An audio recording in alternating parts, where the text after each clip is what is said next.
Hi everybody. Sorry I can't be here in person to talk about solids with you, but let's take a look at the notes and let's take a look at different types of solids. So we'll start with ionic solids.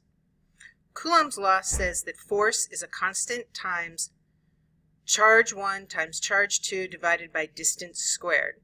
That's the equation right in the center. And so that's the attractive force, or the Coulombic force, that holds the cations and anions together. And they can be held in different shapes. So this one is a sodium chloride lattice. This one is a cesium chloride lattice. And their shapes are determined by the sizes of the ions and the geometry that happens as they get as close together as possible. Note that ionic solids don't have molecules. They have individual ions and they have crystals, but there are no molecules like there are with covalent solids.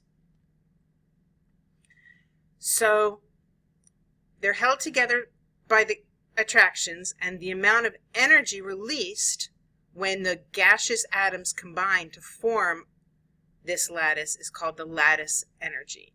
We're going to talk about that a whole lot later when we talk about energy.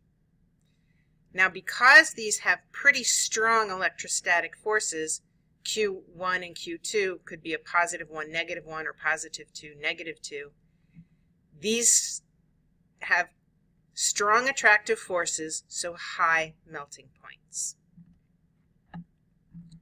X-ray crystallography, where we have X-rays going through the crystal, and as the X-rays contact the nuclei, they make regular patterns on the X-ray detector.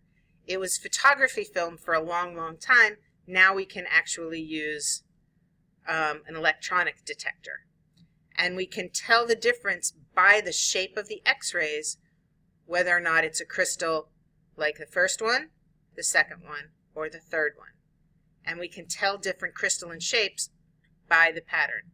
So this particular crystal structure is a very famous one.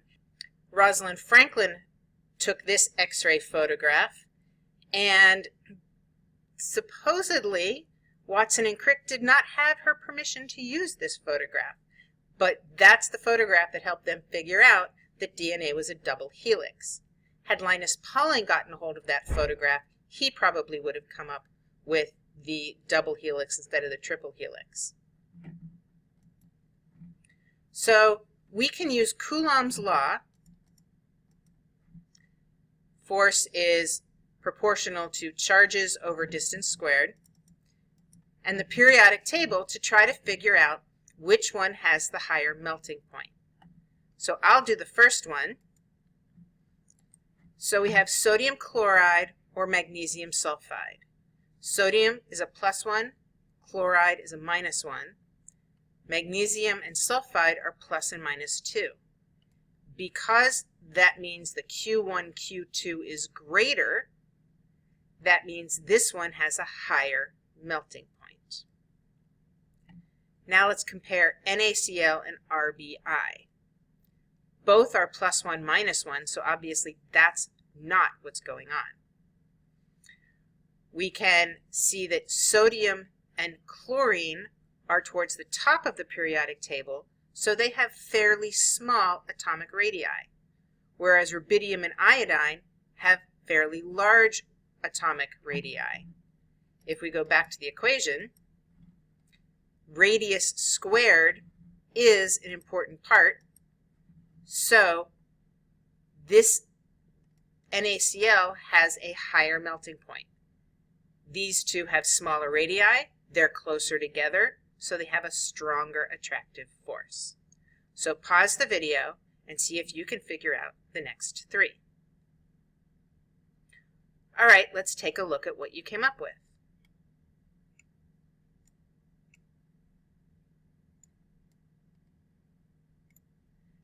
Fluoride is a much smaller ion, so the radius squared is a much smaller number, so the force is greater. Higher melting point because there's a higher attractive force. Sodium is a smaller cation, so there's a smaller distance, so this one has the higher melting point. Now here we're taking a look at charges. Calcium and carbonate are plus and minus 2. Of course, you remember your ion charges. And aluminum and phosphate are plus 3 and minus 3. So this makes the numerator greater, and so aluminum phosphate has a higher melting point.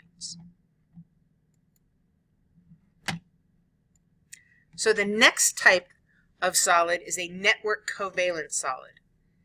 Diamond is a network covalent solid, and we're going to take a look at a short little video about diamond.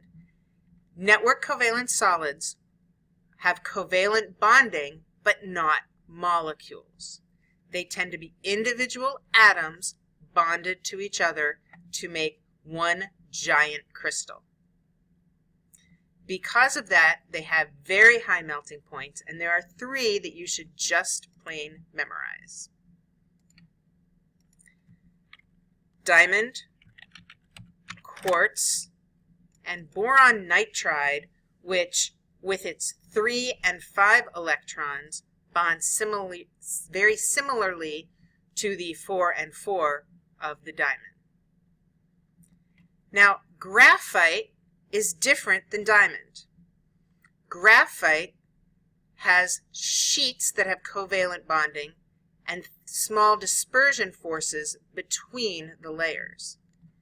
The fact that graphite and diamond are both made of pure carbon but have bonding differently, and so they have different physical properties, different melting points, different boiling points. Graphite acts as pencil lead. It's very easy to rub layers off. Diamond is extremely hard.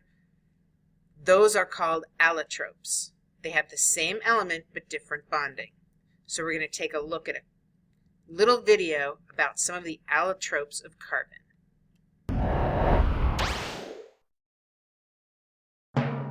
How to tell the story of Buckminster fullerene and the whole fullerene family with a diamond, a pencil, a soccer ball, a shipping container, and the state of Texas.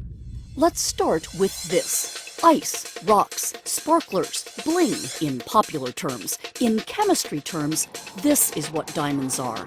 Atoms of the 6th element in the periodic table, carbon, crystallized at high pressure and high temperature deep in the earth over 1 billion years. Carbon atoms that bond together in this crystal structure form diamonds, the hardest natural substance known. Now, here's one of the best proofs in chemistry that a molecule's properties are determined by the atoms it's made of and how they're arranged.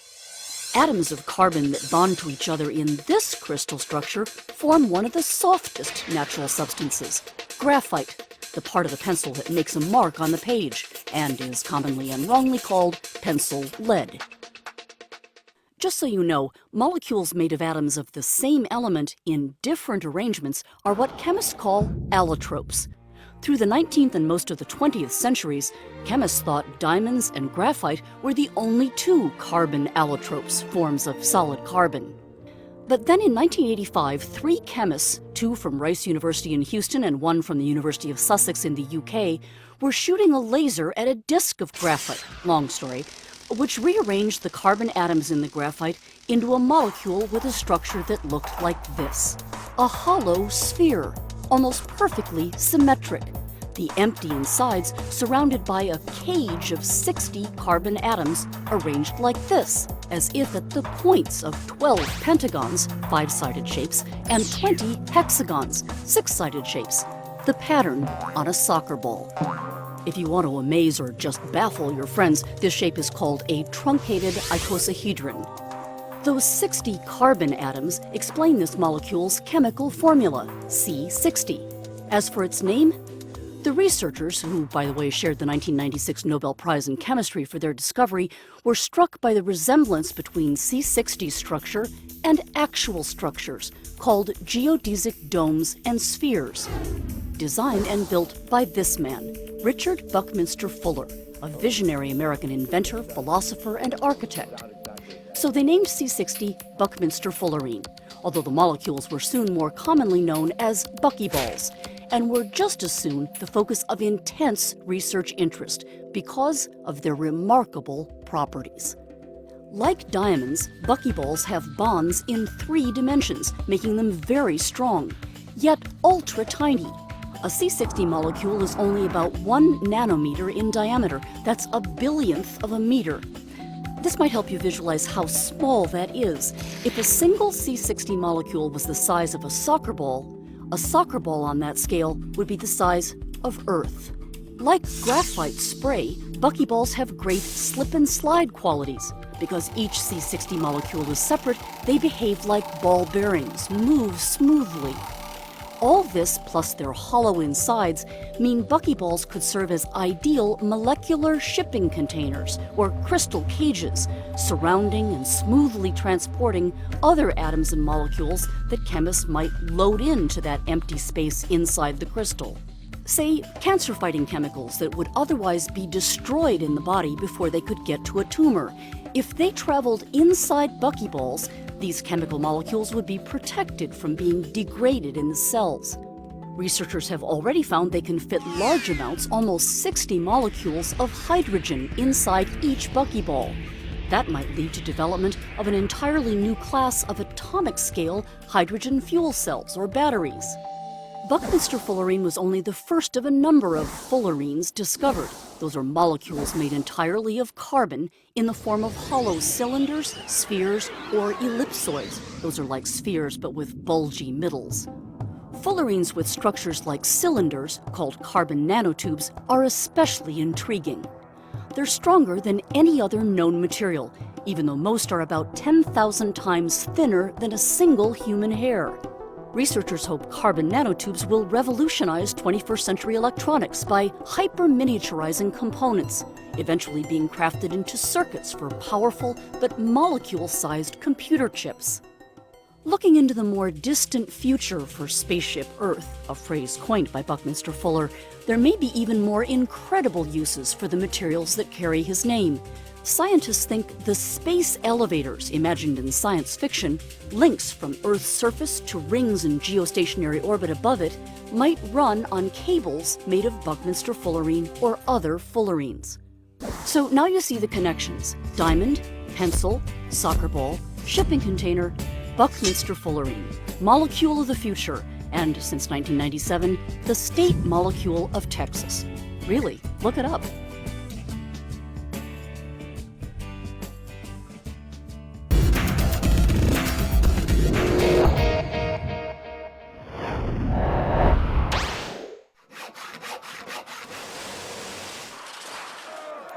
When you think of a strong material, steel, metal, or wood typically come to mind. But believe it or not, graphene. A single layer of graphite, only 1 atom thick, is stronger than all of them. The graphene is a 1 atom thick layer of carbon, and the carbon is in a hexagonal pattern. And it's one of the thinnest and strongest materials that currently exists in the world. Graphene was first synthesized in the 1980s, but isolating a single sheet of it was deemed impossible. Scientists thought that graphene's unique hexagonal structure, sort of like a 2-dimensional piece of chicken wire, would cause the material to roll up into a cylinder, much like real chicken wire. How graphene finally came to be isolated into a single flat layer is a tribute to human curiosity, coincidence, and good old luck. It happened in 2004 when Russian physicists Andrei Geim and Konstantin Novoselov at the University of Manchester decided to tackle the impossible and finally isolated this miracle material. To start, they assigned one of their postdoc students to file down a piece of graphite as thin as possible. A few days later, the student returned with his results. Geim looked at it and found that it was 10 microns thick, which means it had 1,000 layers of graphene, and they wanted to get to a single layer. Next, they turned to a colleague at the University of Manchester who regularly examined graphite with a scanning tunneling microscope, an extremely sensitive instrument that can take images of material at the atomic level. Geim and Novoselov noticed how the colleague cleaned and prepared the surface of graphite samples with Scotch tape to get rid of any impurities. That's when the light bulb went off. When Novoselov and Geim saw this technique, they were like, that's it. This is what we have to do. We have to take a piece of graphite and put it between two pieces of Scotch tape and start peeling it off. This method, officially known as the Scotch tape technique, worked. Each time they pulled the tape apart, it split the graphite into flakes. Eventually, some of those flakes were only 1 layer thick. Their next challenge was to dissolve the tape in a solvent and deposit the graphene on a silicon dioxide surface. By pure luck, it worked on their first try. The oxide had just the right thickness to then interfere or cause an interference pattern with the graphene layer, which made it visible. The fact that they used the right material and that they had the right method at the right time was a huge coincidence. The single layer of graphene was also completely stable, and best of all, it did not roll up into a cylinder. In graphene, the electrons are arranged such that they can actually interact with the atoms only within the layer, but don't need the extra atoms on top and on the bottom. And so it's a fascinating, stable material because of that. Geim and Novoselov had discovered a pure material of unprecedented strength with highly conductive properties. It could eventually change the way we use computers and other electronics, making them smaller, faster, and stronger. Right now, in computers, we use silicon chips and they're highly brittle. And with graphene, we can imagine, or scientists are dreaming of, having flexible electronics, having a laptop that you can fold together and put in your pocket. While the material has so far had more promise than application, this new research might change that. They have set off a completely new research area by discovering this 1 atom thick material. And they have caused many, many researchers in the world to change their interests to investigate graphene. And I think we will see a lot more in the future. In 2010, Geim and Novoselov won the Nobel Prize in Physics for their research on graphene, a breakthrough small in size, but potentially large in impact.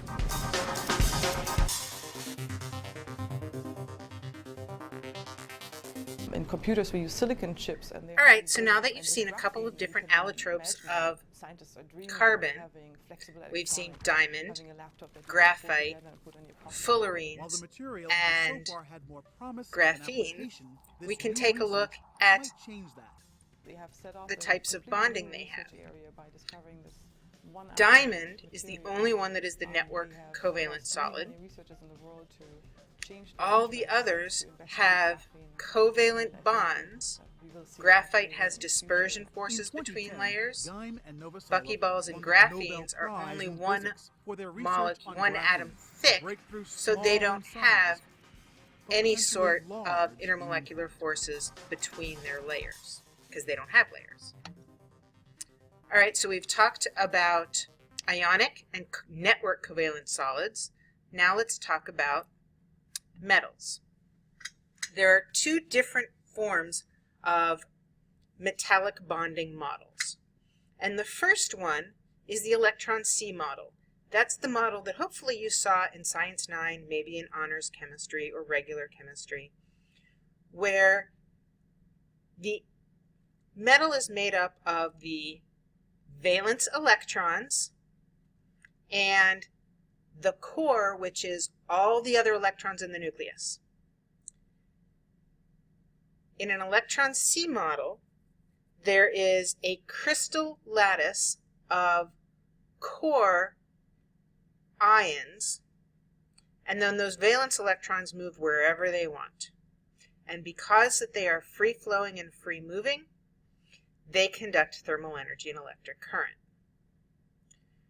We're going to take a look at a second model, however, and that one is called a band model.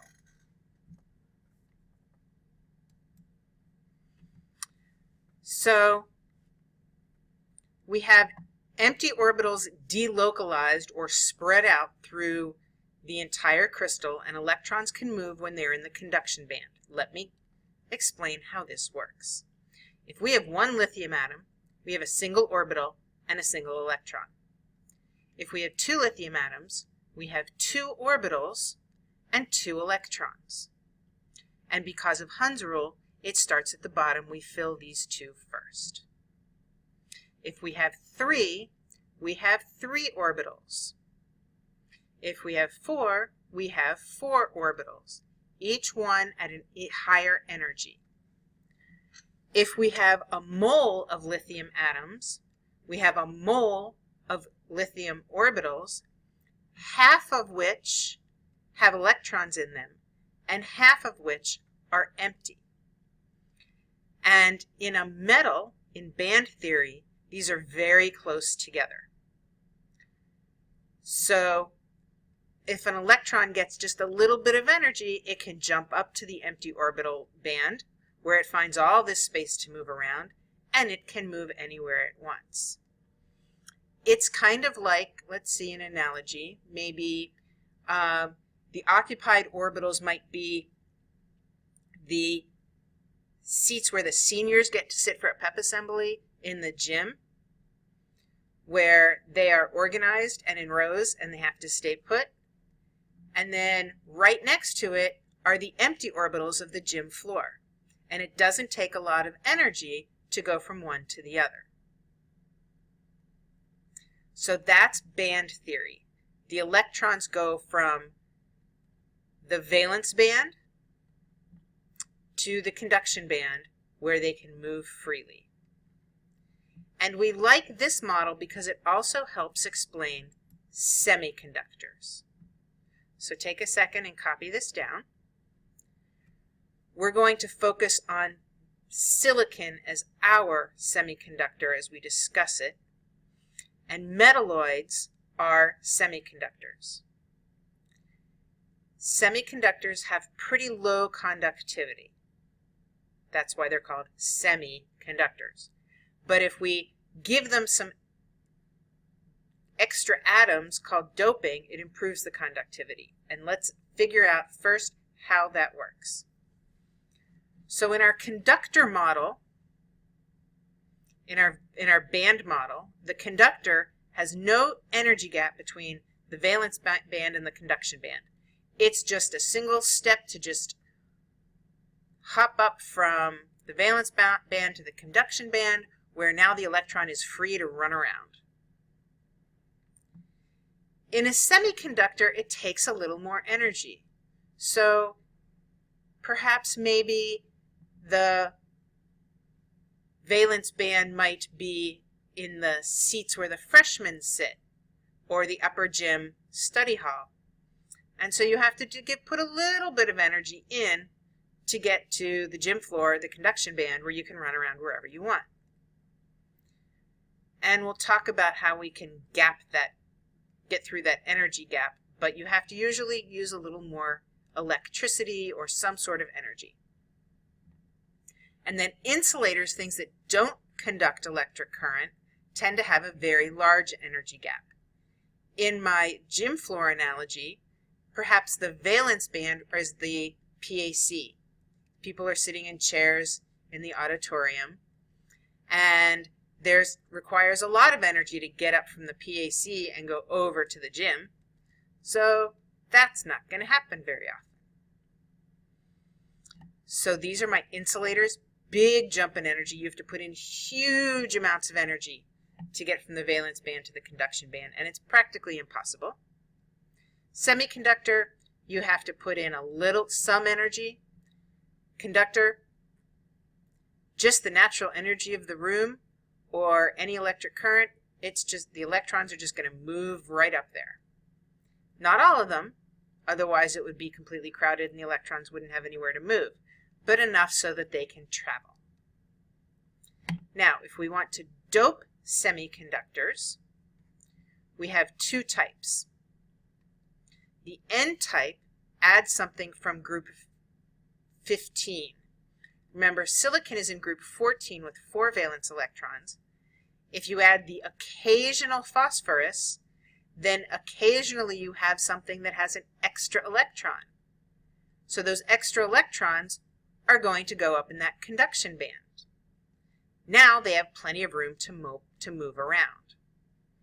And the charge carriers are negative electrons, so it's called an N-type semiconductor. The other type is, instead of pure silicon, we occasionally have some atoms of gallium or some other group 13 element. So now all the silicon has 4 electrons in its valence shell, and gallium only has 3. Sorry. Yep, gallium has 3. I was right. Now, because there's what's essentially a missing electron, there's an extra space in the valence band. And so if there's an extra space, an electron can move into it.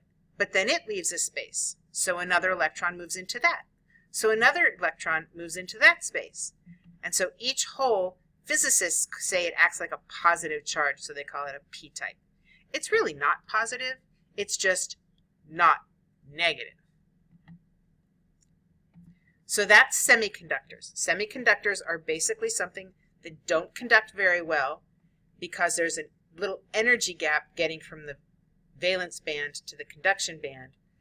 But by adding an extra electron or creating a little hole, it's a little easier for those electrons to move around. And summarizing everything, we have 2 types of solids. Everything we've talked about today is a regular ordered structure, a crystalline solid. We also have amorphous solids like glass. That's all we're going to say about those. They're just not very organized. In our crystalline solids, they can be either molecular, made up of molecules, held together with intermolecular forces, things like sugar and other molecular substances. They can be ionic, made up of formula units of cations and anions, held together with electrostatic attractions, or they can be made of individual atoms. And the individual atoms can be held together by dispersion forces, by metallic bonds, or by covalent bonds. So that summarizes the different types of solids and the intermolecular forces and bonds that hold them together. So now you should have plenty of information that you can do the homework on Mastering Chemistry. If you have any questions, be sure to let me know. Thanks.